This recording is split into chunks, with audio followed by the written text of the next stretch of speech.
হাজার বছর ধরে আমি পথ হাঁটিতেছি পৃথিবীর পথে, সিংহল সমুদ্র থেকে নিশীথের অন্ধকারে মালয় সাগরে। অনেক ঘুরেছি আমি বিম্বিসার অশোকের ধূসর জগতে। সেখানে ছিলাম আমি আরো দূর অন্ধকারে বিদর্ভ নগরে। আমি ক্লান্ত প্রাণ এক, চারিদিকে জীবনের সমুদ্র সফেন। আমারে দুদণ্ড শান্তি দিয়েছিল নাটোরের বনলতা সেন। চুল তার কবেকার অন্ধকার বিদিশার নেশা, মুখ তার শ্রাবস্তির কারুকার্য।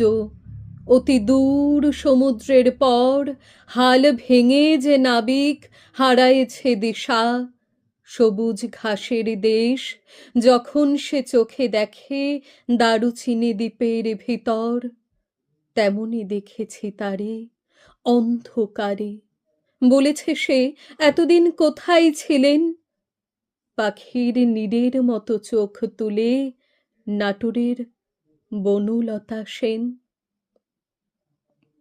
সমস্ত দিনের শেষে শিশিরের শব্দের মতন সন্ধ্যা আসে। ডানার রৌদ্রের গন্ধ মুছে ফেলে চিল। পৃথিবীর সব রং নিভে গেলে পাণ্ডুলিপি করে আয়োজন, তখন গল্পের তরে জোনাকির রঙে ঝিলমিল।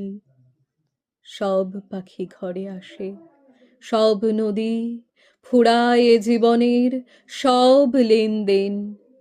থাকে শুধু অন্ধকার, মুখোমুখি বসিবার বনলতা সেন।